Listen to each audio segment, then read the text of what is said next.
امریکی فوج کا ایرانی ڈرون بردر بحری جہاز تباہ کرنے کا دعویٰ، صدر ٹرمپ کا لڑائی جاری رکھنے کا اعلان۔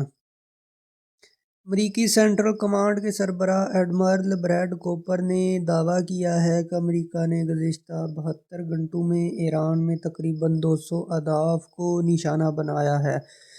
دوسری جانب صدر ٹرمپ نے انٹر میامی فٹ بال ٹیم کے کھلاڑیوں اور اسٹاف سے ملاقات کے دوران اپنی گفتگو میں کہا کہ ایرانی حکام فون کر رہے ہیں اور کہہ رہے ہیں کہ ہم کوئی معاہدہ کیسے کر سکتے ہیں۔ امریکی سیکریٹری دفاع کا کہنا ہے کہ ایران میں امریکہ کا مشن فیصلہ کن طریقے سے آگے بڑھ رہا ہے۔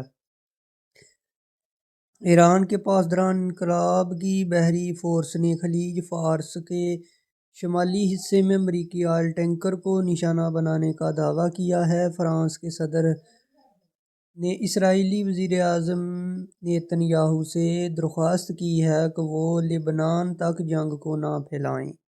ڈونلڈ ٹرمپ کا کہنا ہے کہ امریکی ایرانی ڈرون اور میزائل صلاحیتوں پر ہر گھنٹے میں حملے کر رہے ہیں۔ ایران کی وزارت خارجہ نے امریکہ اور اسرائیل پر الزام لگایا کہ وہ اپنے حملوں میں جان بوجھ کر شہری علاقوں کو نشانہ بنا رہے ہیں۔ ابوظہبی میں تباہ ہونے والے ڈرون کے ٹکڑے لگنے سے پاکستانی اور نیپالی سمیت 6 شہری زخمی۔ قطر نے ایران سے حملے روکنے کا مطالبہ کرتے ہوئے کہا کہ تہران اپنے پڑوسیوں کو ایسی جنگ میں گھسیٹ رہا ہے جس سے ان کا تعلق نہیں۔ گزشتہ چند گھنٹوں میں امریکی حکام نے ایران کے حوالے سے کیا کہا ہے؟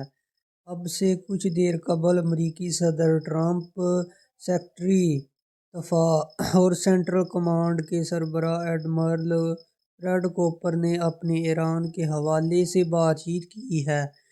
امریکی سیکریٹری دفاع کا کہنا ہے کہ امریکہ کے پاس کافی گولہ بارود باقی ہے اور وہ ایران کے خلاف اپنی مہم جاری رکھ سکتا ہے۔ امریکی سینٹرل کمانڈ کے سربراہ ایڈمرل بریڈ کوپر نے دعویٰ کیا کہ امریکہ نے گزشتہ 72 گھنٹوں میں ایران میں تقریباً 200 اہداف کو نشانہ بنایا اور 30 سے زیادہ بحری جہازوں کو ڈبویا ہے۔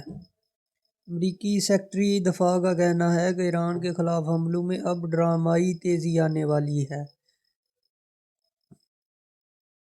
امریکہ کا ایرانی ڈرون بردر بحری جہاز تباہ کرنے کا دعویٰ۔ امریکی سینٹرل کمانڈ کے سربراہ ایڈمرل بریڈ کوپر نے دعویٰ کیا کہ امریکہ نے گزشتہ 72 گھنٹوں میں ایران میں تقریباً 200 اہداف کو نشانہ بنایا۔ امریکی سیکریٹری دفاع کے ہمراہ ایک پریس بریفنگ کے دوران ایڈمرل کوپر کا کہنا تھا کہ امریکہ اب تک 30 ایرانی بحری جہازوں کو ڈبو چکا ہے۔ کچھ گھنٹوں پہلے ہم نے ایک ڈرون بردر بحری جہاز کو نشانہ بنایا جس کا سائز دوسری عالمی جنگ کے طیارے بردر جہاز جتنا تھا۔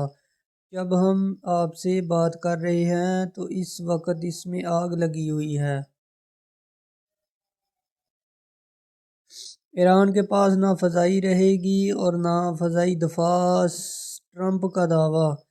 میں اس وقت وائٹ ہاؤس کے ایسٹ روم میں موجود ہوں جہاں امریکی صدر ٹرمپ انٹر ٹیم سے ملاقات کر رہے ہیں جو میجر لیگ ساکر کی چیمپئن ہے اور اس کے مالکان میں سابق برطانوی فٹ بالر ڈیوڈ بھی شامل ہیں۔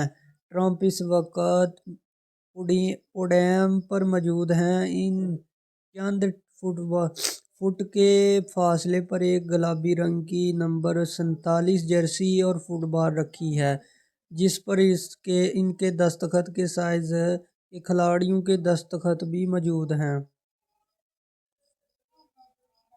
امریکی فوج اسرائیل کے ساتھ مل کر ایرانی اہداف کو مکمل طور پر تباہ کر رہی ہے، صدر ٹرمپ۔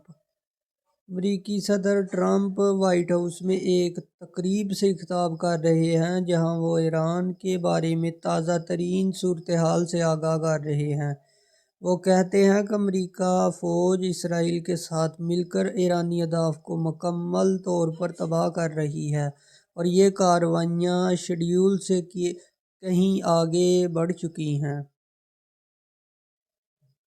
انڈین فضائیہ کا لڑاکا طیارہ تربیتی مشن کے دوران آسام میں گر کر تباہ ہوا۔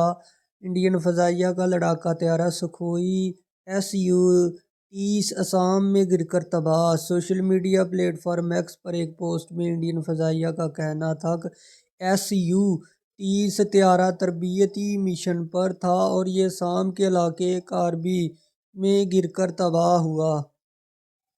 خیال رہے کہ کچھ گھنٹوں قبل انڈین فضائیہ نے اس جہاز کے لاپتہ ہونے کی اطلاع دی تھی۔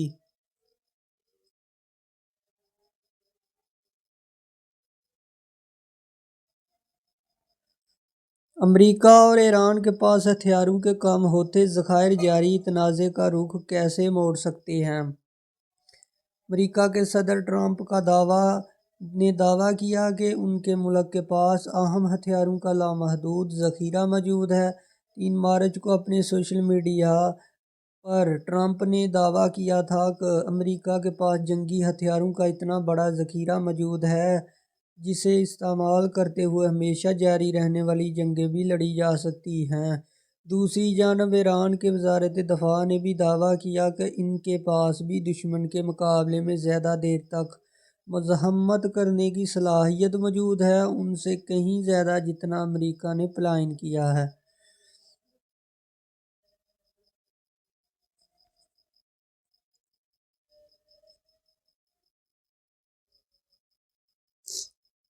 بحر ہند میں ایرانی جنگی جہاز کی تباہی پر انڈین اپوزیشن جماعتوں کی تنقید۔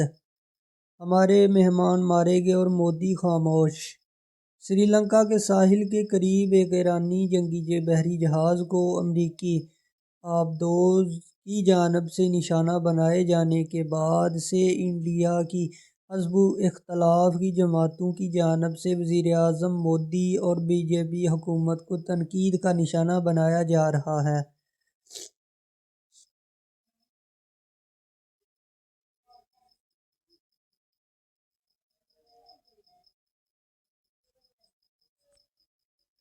ایران کو جواب دیں یا تحمل سے کام لیں، خلیجی ممالک کے سامنے مشکل سوال۔